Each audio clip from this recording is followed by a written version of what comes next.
The sponsor of this episode is Chadwell Supply, an OG in the multifamily industry. Chadwell is the largest privately owned maintenance and repair supplier, and they deliver orders the next day from local warehouses across the United States. To find out how Chadwell Supply will make your day better, visit www.chadwellsupply.com/difference. Welcome to Decoding Multifamily, powered by the Multifamily Media Network. The Multifamily Media Network is a free platform on a mission to inspire the next generation of multifamily leaders.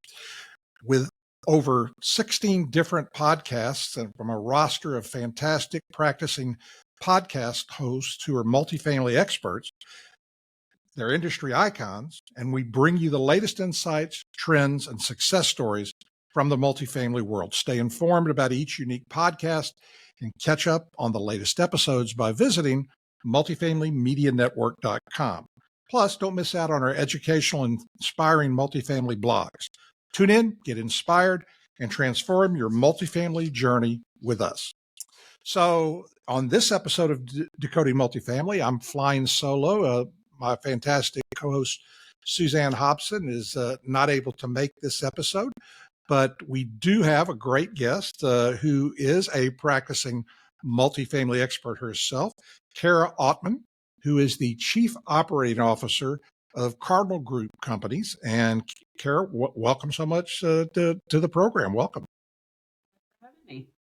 So we always like to decode our guests and find out really kind of how they got their start in multifamily, what their journey has been through the industry, and kind of what inspires them, makes them tick, and what are the things they see that are important currently in multifamily, as well as what do they see happening in the future. And I know future is really probably on your radar screen based on your role at Cardinal, but let's talk a little bit about your journey, how you got into multifamily. Yeah, definitely. I'd say much like a lot of people, it wasn't a direct line into multifamily. So when I was getting ready to graduate college, I wasn't quite sure what I wanted to do. I actually thought I was going to go to grad school. And then the last minute, it's kind of like, well, maybe I don't want to spend the next 6 years in a lab. Maybe I'll get a job. And so I wound up getting recruited into consulting, which I knew little to nothing about, and just kind of fell into that with some campus recruiting. And in consulting, where I really started my career was all about technology. It was all about digital transformation at the time. So that was really the start, which again, very, very happenstance as far as how I fell into that. But what was so interesting about that as just a starting point in my career, I got to go into all these different companies, a lot of big companies that were serving all different kinds of, industries, and work with them on implementing new enterprise software. So a lot of CRM software for a lot of companies that, had contact centers or service centers. Some of them were managing their workflows on paper at the time. And so we were coming in and implementing that software. And so it was a full road warrior, Sunday through Friday consulting job at the time. So I did that for a number of years and absolutely loved that. And just got, what a great way to start a career where you just got to learn about all these different companies, all these different cultures. But always the common thread was coming in, trying to understand what they're doing from a business perspective and how could we configure and customize the software to like really optimize their business. So did that for a number of years and absolutely loved it. But when, not uncommon, I got to a point where it's like, all right, I don't necessarily want to be on a plane every single week and that whole lifestyle where you have one day at home a week. And so when I started to look for a new job, just, the software that I knew was Siebel at the time, which was kind of the CRM before Salesforce. And so just responded to an open job that was here in Colorado at Aimco at the time, big real estate investment trust that recently rebranded as Air and then just recently got acquired by Blackstone. Right. So they were hiring a whole bunch of ex-consultants because their core property management software was built on Siebel. They'd customized it quite a bit and had that as their core property management software. And so at the time it was a huge company. And so joined that team at the time. And that was my first foray into multifamily housing. So it was part of their IT department, actually. And again, working really closely with the business to understand how we needed to continue to change our property management software to best meet the needs of what we were trying to do at the time, of a lot of redevelopments and a lot of different things that we were looking to do and build into the software over that time. That's an amazing journey. And coming in from IT, being part of that whole digital transformation that was happening at that time, must have been something that was full of surprises and every day it seems like there's another PropTech idea coming to light. So keeping up with all that, I'm sure, was something that was challenging at the time. So tell us a little bit about your role at Cardinal.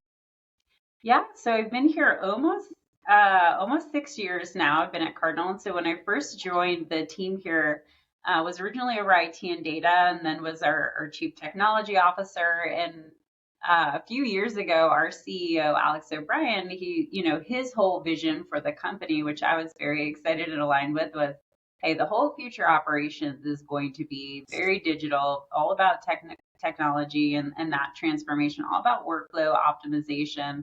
And so that was where he and I started talking, and he really wanted me to take the COO role, which for my personal passions, like, was very excited about, right? The ability to not only just partner with the business, but now it's like, all right, now you are the business, right? You're the ones that are defining the strategy and the workflows and the new tools that our teams are going to use in order to create this new experience that we're driving towards for our residents, for our team members, as their skills and the tools that they get to have. So it's been an amazing journey here at Cardinal to be very forward thinking as far as how we think about operations and how we do leverage technology in order to really take some big steps forward into the overall experience that we're driving. And I know Cardinal has a presence in the student housing world. Talk about some of the other areas that Cardinal's in as far as multifamily, market rate, whatever it might be. And also, I'm curious as to, from an operational standpoint, from your perspective, what are the differences in some of those as far as the way you have to approach those? Yeah, so Cardinal right now, we have about 90,000 student beds. Right, so purpose-built, mostly off-campus, but purpose-built for student housing. And then on the market rate side, we have about 15,000 units spread out, high concentration in Colorado and Texas, but we do have some strategic clients that have market rates spread out across the country that we're supporting. And to your point on what's different, it's super interesting. We spend a lot of time talking about that, of like what's the same and what's different. And sometimes I feel like we talk about it in these very kind of polar opposite ways of like, it's so different, nothing works. And it's like, well, that's not true. I mean, at the end of the day, when you think about it, it's like there's a lot that is fundamentally the same. So let's call it 80% of the workflows, the skills, all of those things are very much the same.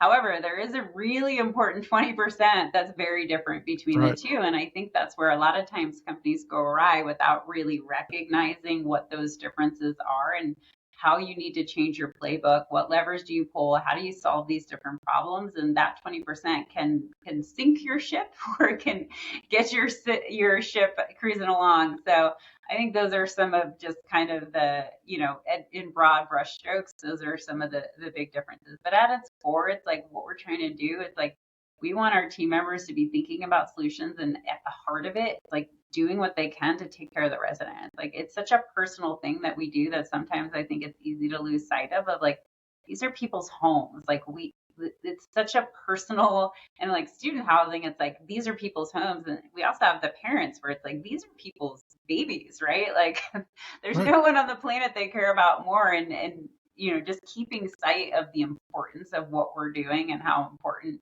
how we take care of people's homes and how do we make sure that like, the HVAC is continuing around, because it's like that's super important, right? Like we want people to be comfortable, we want people to be safe, and beyond that hierarchy of needs, we also want to create this sense of belonging, right? And it's like, how do we really tailor these experiences where, we get to be a part of this, and how we handle that and how we make people feel when they walk in the door at the end of the day or the beginning of the day or whatever the case may be. It's really important.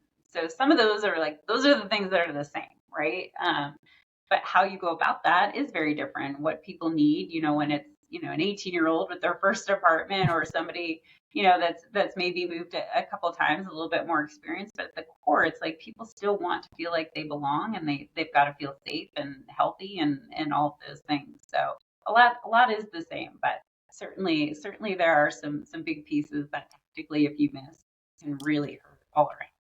I one of the things that's always boggled my mind when it comes to student housing is the difference between student housing and, for instance, any other type of market rate or affordable multifamily property is when you do your turns, you got a very short window to be able to get everything done that you need to get done, a matter of a few weeks.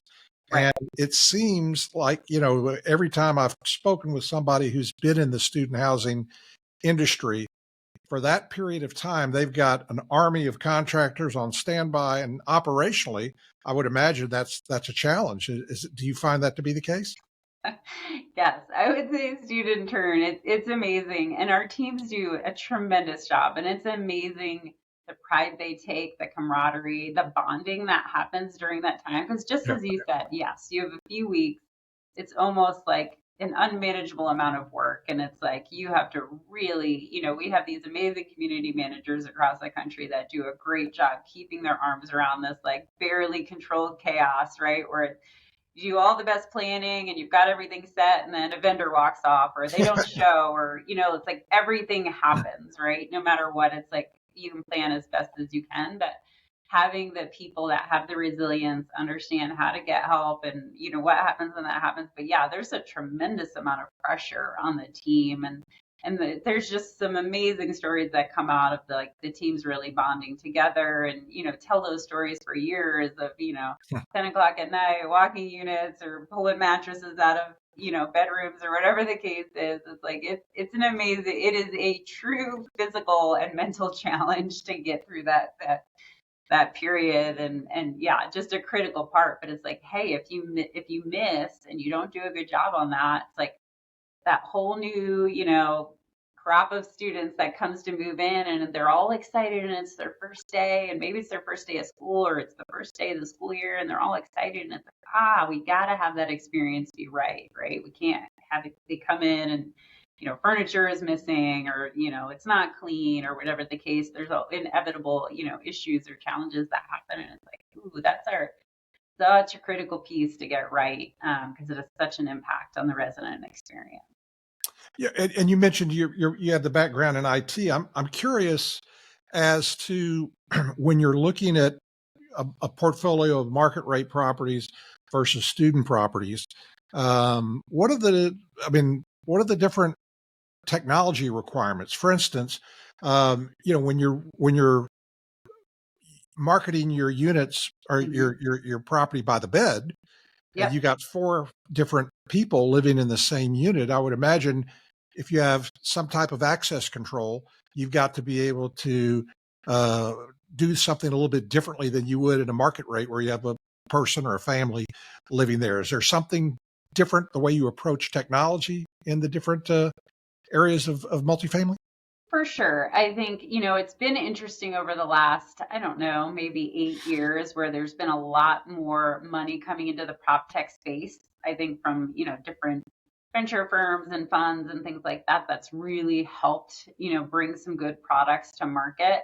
And just as you mentioned, students always just a little bit different, where to your point, it's like, yeah, that is actually really important how you do the smart home technology, and how do you manage, a lot of times, you've got 4 bedrooms. Those are 4 different leases. Those are different people that all need their own locks on the bedroom doors and access to the main area. And how do you do the thermostat? So yeah. So what I'd say is a lot of times it's the same technology, but not every technology vendor is making that extra 20% that we need in order for it to work for students. So not every solution works for us. So that is an important part of what we need to look at. And we try to look for solutions that do both, right? Because ideally we're trying not to have, totally different ecosystems for our market rate teams and our student teams. So ideally we're looking for opportunities where those prop tech vendors are able to serve both. But yeah, that is an important piece of being just enough different there. And then there's some things that are just uniquely different. So like on the student side, a big part is, well, how do you do roommate matching, right? And so there Right. was, for example, where you do have, 4 people and you're trying to match up based on preferences or, late night habits versus early morning habits or whatever the case may be. It's super hard to get that right. So that's a scenario where we have, a specific software just for the student side that lets some of the residents basically go through and kind of make their own selection as far as the roommates to try to help increase and decrease some of the natural friction that happens when you put strangers in a unit and have them share a kitchen and all those things. So so it is often a challenge to make sure that the prop tech and software vendors that we're choosing are able to best serve both, and there are those unique requirements. And then sometimes where we do have something unique, we've got to look for those unique solutions that are more purpose built. In your career, you started out not being in multifamily and then transitioning to multifamily, and you've been doing it for quite a while now. What are some of the major challenges that you faced where you could share possibly how you dealt with those and what solutions you were able to use to be able to get past those? Yeah, I mean, I think the challenges are, in any industry, in any company, in any world, there's always different challenges. I mean, look, we have 90,000 student beds. COVID hit, and that was a Mm. huge impact across the world. But quite honestly, in mid-March, I was like, ooh, are we gonna have a business come April 15th as universities were closing their doors? And then, obviously that still, as we as a society still kind of continued on and functioned, and, we as an industry did not cease to exist in student housing. But there's always things, I mean, and that was certainly one of the bigger hurdles, I think, across the entire world as far as how to navigate through that. But it's one of those things where it's like, I think our company did a decent job of, Alex O'Brien, our CEO, does a good job of being very transparent with, like, here's what we know and here's what we don't know. And, like, we're going to take these actions based on what we know. And, like, we don't know what's going to happen over here, and we're not going to pretend to know. Right. And I think that was an interesting kind of different part about Cardinal and how we navigated that, because I do know, just anecdotally, a lot of leaders were out there of different companies that were trying to say, like, this is exactly what's going to happen. And it's like, there's no crystal ball, and, like, you can't will it to be, right? So I think that was one of my big lessons learned, of just seeing that leadership style that I tried to internalize and leverage in my own communication with teams. Of, even when it's hard news, I think there's you just build greater trust when you are transparent. It's like, most of the team knows you can't predict the future, so don't pretend, right?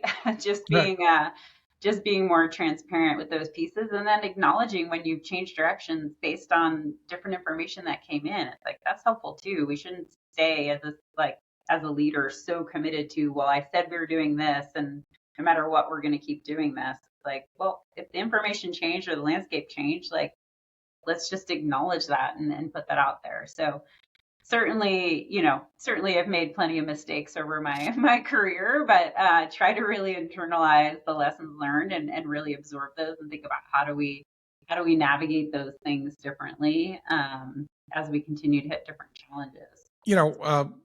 One of the things that is constant is the change in multifamily. Yeah. Trends that we see have been seen. For instance, when you mentioned the pandemic and COVID, I can remember going to conferences for years prior to that, and all these different technologies, as far as self-guided tours and things like that, where I would ask people when they would come out of the booth where they were discussing that with the vendor or with the supplier partner, and I would say, "What do you think about that product or that service?" And they would say, it probably has a place, but we're a long way away from it. Then all of a sudden we have a pandemic, and those technologies and trends come to the forefront. So what do you see today as some current trends, and how do you see them shaping up in the future as far as affecting multifamily? Chadwell Supply is the proud sponsor of the Multifamily Media Network. Chadwell Supply is the largest privately owned MRO supply company and is committed to the multifamily industry. They deliver orders the next day from local warehouses across the United States. Chadwell Supply offers valuable resources such as maintenance training, a dedicated renovations team, and procurement platform assistance, ensuring multifamily properties operate more efficiently. Partnering with Chadwell Supply helps communities stand out in an increasingly competitive market. Learn more at chadwellsupply.com/difference. Yeah, it's interesting. Yeah, and to your example of self-guided tours, I think that was a good example of like we as an industry were headed down that path. I think we were headed down that path no matter what, but Right. COVID certainly accelerated a lot of things. And I think what's interesting, it's like we are, I would argue as an industry still behind. When you think about, and I would guess that people, back before COVID, when people were talking about self-guided tours, they're like, but somebody will always want to talk to a person, and but somebody, you can't really sell somebody unless there's somebody there to really sell it. And it's like, yeah, kind of. But actually, if you think about yourself as a consumer and what do you want when you're shopping for a car or you're shopping for something else, it's like you want to do it the way you want to do it, right? It's like I don't want to have to go during business hours. I want to go when I can go after work or whatever the case may be. And so I think there's kind of this trap that we sometimes use internally to like fight against some of the change where we're like, but people will always, it's like, no, they won't. Like, Yeah. so I'm a big believer that we'll continue to make pretty good strides into this like being able to leverage technology for way more self-service, way more personalized, way more give me the information the way I want it versus forcing me through like kind of these antiquated scripts or forms or all those things. It's like I think we're headed towards a very, you know, just self-driven digital experience. And then the part that to me I think will be super important is, we started the conversation with like, hey, what's different, what's the same? It's like what I really want our on-site team to be able to do is focus on how do they create real connection so that they can create a true experience and feeling of belonging. I don't want them sitting behind their desk entering invoices. Like I want AI to do that. I want AI to do everything that it can. It's like when you think about what we've done as an industry over the last 20, 30 years, it's like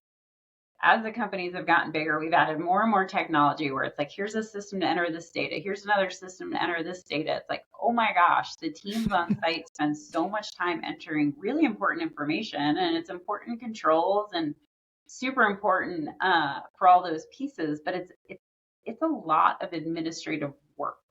And then what we're trying to do is we're trying to train them to like make the decisions using this exact tree. And it's like, great, those are great examples to automate, use technology, use AI in order to do so that our humans can be focusing on keeping the community safe, clean, and focusing on the relationships and the experiences for the residents. So in my mind, we are very ripe in technology. I mean, even AI's ability to impact the speed to delivery of technology has dramatically changed. So somebody wanted to create a new property management software, starting from scratch 3 years ago, it'd take years to get to the point where it's like even AI accelerated that. So I think our speed to value on the technology front is so much greater, and AI's ability to break through and really actually change the workflows versus just add yet another UI for our on-site team members to interact with.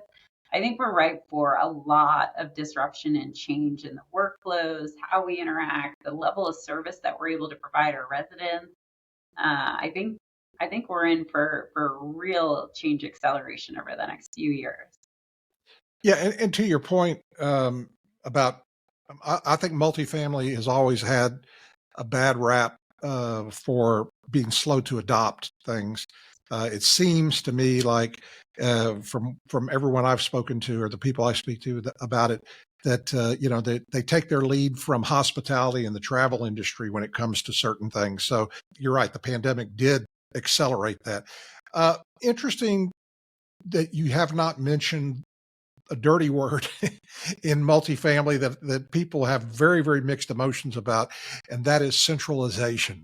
Tell me a little bit about your thoughts on centralization. What are you looking at anything at Cardinal with centralization?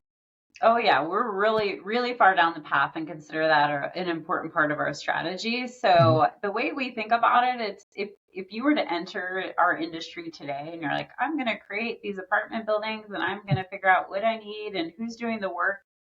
In my opinion, there's no way we would go with the traditional staffing model of, okay, we need this number of people on site and, and how we're supporting them from an HQ perspective. I do think what's super exciting, 15 years ago, when I was at Aimco, there was a lot of work to centralize and pull phone calls off site and, pull basically everything incoming, outgoing from a communications perspective. And that was super important and really helped their operations.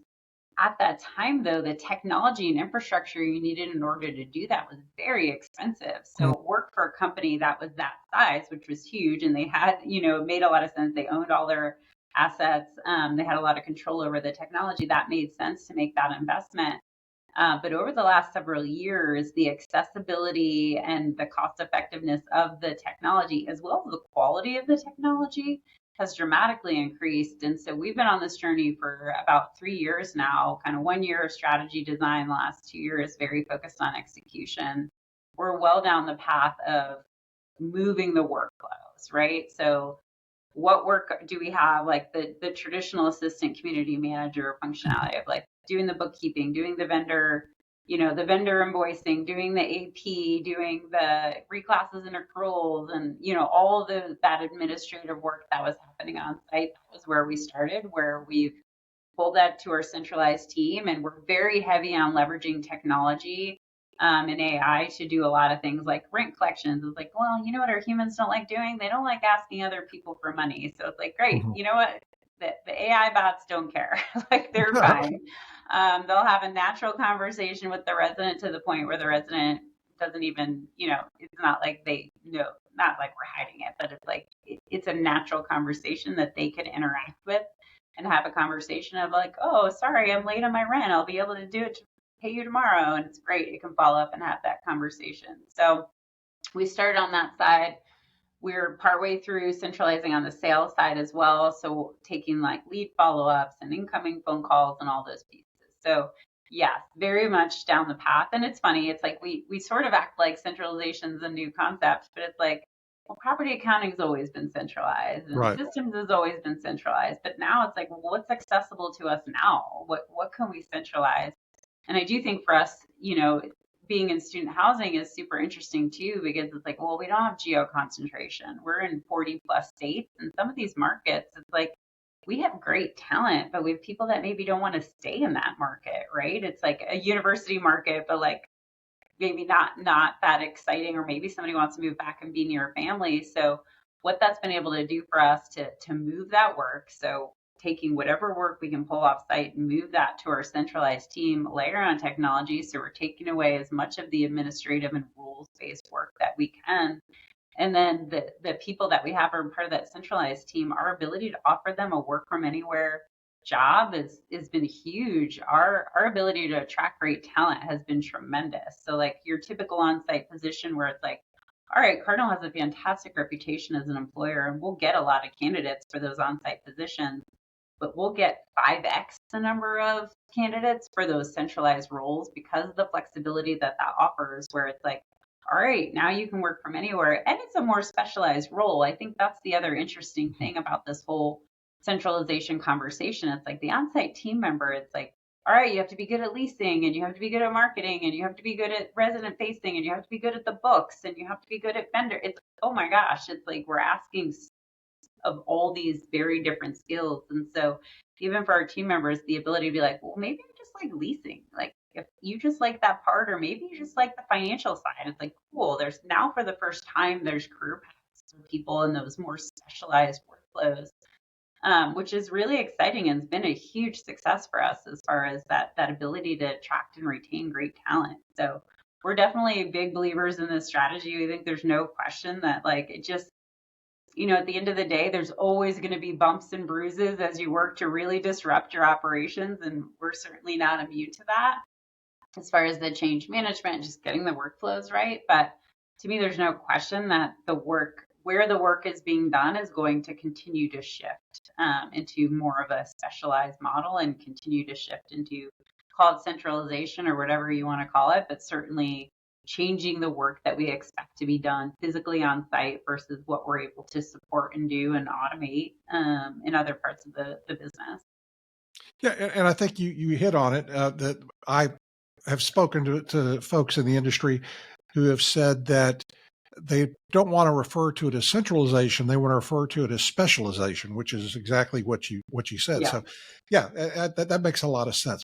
Let's talk a little bit about we've probably got about 6 or 7 more minutes left, but let's talk a little bit about your journey as far as did you have mentors that you counted on to kind of help guide your career? And if so, what types of qualities did they have that you can maybe share with our audience who people are moving throughout the multifamily world, what kind of a mentor they would like to find? Yeah, I think it's the short answer is absolutely. Did I ever have like an assigned formal mentor? Yeah. Maybe not. But certainly all along my career, I've been super fortunate in getting to work with some amazingly talented people. And certainly probably, my early years was consulting. Those were always very small teams. And so got a chance to work with some different folks. So probably the first time was really at Aimco, and some of the folks that I got to work with there, even on the business side, one of our, I'll just throw her name out there, Christina Howe, who I worked with and am still friends with today. She was a heavy business partner that I worked a lot with, and just through those interactions and through how we were working together. And I think what's always good is, as I was working on a big project with her of how do we get the software to work with these big redevelopment projects we were doing. We got to travel around the country and we're training all these, all the on-site teams on how to work with the new software. And so she was one of those people where it's like, wow, like, one, just wicked smart person and just, her approach to things really did a great job bringing people along and helping people understand. And so, all along the way, I've had people like that, right? Like Christina, that I got a chance to work with and develop a friendship with, and you build a trust where you're able to easily get feedback or get coaching just through kind of like the natural course of that relationship, as well as really just paying attention to how strong performers are operating. I've always gotten a lot out of that too, where it's like, hey, if you pay attention and really focus in on not just what people are saying, but how they're saying it, how are they interacting? Like there's a ton of lessons that you can learn. You don't have to learn every lesson directly yourself, right? Certainly you want to learn the lessons you're learning, but all along the way, I've been really fortunate to have different people probably at every company I've gotten a chance to work with. And then to me, I've always been lucky to keep those relationships. So after you move on, it's like, hey, you still got to care and feed those relationships. And if you're willing to do that and make the time, those are some of the great relationships that I still rely on today, where it's like, all right, it could be somebody I haven't talked to in years, just life gets in the way and people move around, and it's like quick text and you're like, hey, I'm thinking about something different for my career. Can I ping you? And they're like, absolutely, right? And as I would do the same for others. So I think to me, it just comes down to those natural relationships and trust. And I think it's interesting. A lot of times people have ideas and thoughts for you, but nobody wants to give unsolicited advice. So if you're looking for a mentor, it's like, you don't have to go to somebody and be like, will you be my mentor? You could be like, hey, I'm kicking around some thoughts, or I'm trying to think about what's next. Like, ask the person a coffee or lunch, somebody that you respect or you think has skills or has been down a path that you might want to go down, and ask advice. When you ask for advice, you'll definitely get it. It's just people often are a little hesitant, as they probably should be, to give unsolicited advice. So I would definitely say just don't be afraid to ask a couple people for coffee. You'd be surprised. Most people really appreciate being asked, but I think sometimes it can be intimidating when you're kind of earlier in your career, you're thinking about how can I get somebody to mentor me? It's like, let's have somebody to coffee and ask their opinion. Yeah, that's great. You'll get great advice. And Yeah. and maybe like, depending on how that goes, if that's a good, like warm conversation, like they might be open to, hey, could I do this quarterly? You'll probably get a yes, right? That's great. And I would imagine that through your career, especially when you were starting out in consulting, just being in the room Yeah. with folks makes a big difference. And I guess besides the mentoring advice you just gave, what advice can you give to up and coming folks in the multifamily industry about how they can do things to get to where they want to get to? What things should they be doing? What tips can you give? Yeah, so I think there's a few things. One, you're always going to be asked to do a certain set of things. And to me, what's super important is understand the why, understand the bigger objectives of if you're on site, understand whether it's the owner, like you're working for an owner operator, or if it's third party, understand what's the strategy for that deal. Like, is the ownership group looking to like get it leased up and sold? Are they looking to hold this for a long term? Like, understanding the strategy of what you're a part of is super important, because once you understand the strategy, then you can come forward with proactive ideas. When you can come forward and say, hey, I knew you're trying to accomplish this and I realize we're not doing this thing, that's hugely valuable and really helps you stand out. So it's thinking beyond what's being asked of you and understanding, and it does come down to the why. You're unlikely to come out with great Right. ideas unless you understand kind of the why and the strategic objective. And keep in mind, most of us are actually bad at explaining that. So but if you ask enough questions, you'll get to the bottom of it. So really being, intentional about asking those whys. I think another one is asking for feedback. I think that's one that's underutilized. People, I know a lot of people that are like, I've never gotten feedback. It's like, well, if you ask for feedback, like take Right. control, don't wait, right? Because you'd be surprised too, and be intentional about how you ask for that feedback. Saying like, do you have any feedback for me? You might get a no, or it might be like, you got a great job. But if you ask like, hey, what do you think I did in that presentation that really landed, and what do you think I did that maybe didn't land, and like ask leading questions, because once Right. you do that, you're more likely to get kind of better feedback actionable for you, and understand like, and sometimes I think feedback's really hard because we take it very personally, but it's like if you think about it of like somebody's just helping you understand what they're looking for, what success looks like to them. It's not about you, right? It's like if Right. you're trying to impress somebody, know what that looks like to them, right? It doesn't mean you did something right or wrong. All you're trying to do is how do I succeed in somebody's eyes? So it's like that's great feedback for you, and you can take or leave it. But a lot of times there's really good feedback. That's all great advice. That's all fantastic advice. I want to transition before we end the episode. I know because I'm going to be attending the Blueprint Conference in Las Vegas in a couple of weeks that you're going to be speaking and going to be having a session there. Tell us a little bit about the session and also about Blueprint. Yeah, I'm really excited. I actually this will be my first time attending Blueprint, so I'm super excited to get to attend. It always conflicts with our internal leadership conference, but this year we're a different week, so I get to attend. But everything I've heard is, what I like about the idea of Blueprint. One, very innovation focused, very future focused, but Yes. I like too where it's a little bit broader from an industry perspective. Because to your point, certain parts of the industry maybe are further behind than others, where I think it's a little bit broader within our industry. So I think that's exciting too, because you never know when you can pick up something from maybe an area that's not directly in your day to day.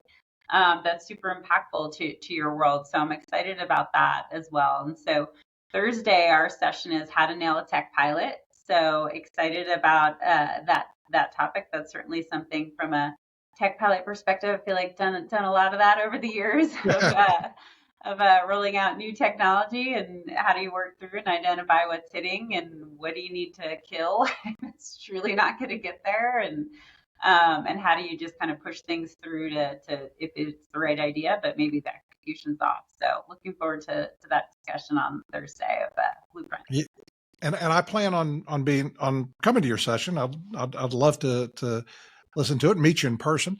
But I also I have been to Blueprint before, and you're exactly right. It has all the different disciplines of commercial real estate, whether it's retail, industrial, office buildings, multifamily. It's really got everything there, and the exhibits that they have in their exhibit hall area um, cover all those different areas. So you may be able to go and see something that's really not multifamily centric at this point, but then you start to think, oh, what if I was able to adopt that type of technology or those ideas into multifamily? So it is a very innovative type way of doing a conference. So I enjoyed it. One last thing before we go, if someone wants to reach out to you, what's the best way for them to do that? LinkedIn, easy. I think that's probably the easiest way to find me. So yeah, happy to connect. Okay, fantastic. Well, I appreciate you being here. Look forward to seeing you in a couple of weeks at Blueprint. I want to remind our listeners that you can catch Decoding Multifamily as well as all the other great podcasts on the Multifamily Media Network. Go to multifamilymedianetwork.com, subscribe, and you'll get all the notifications of all the great podcasts that drop each week from a roster of 16 practicing multifamily leaders and industry icons. So thanks so much, Cara, for being here, and we will be back again soon with our next episode of Decoding Multifamily. Thank you again to Chadwell Supply for sponsoring this episode. Chadwell Supply delivers unforgettable service with next-day delivery, online and in-person maintenance training, and procurement platform assistance to make ordering simpler. Visit www.chadwellsupply.com/difference to learn how Chadwell Supply will make your day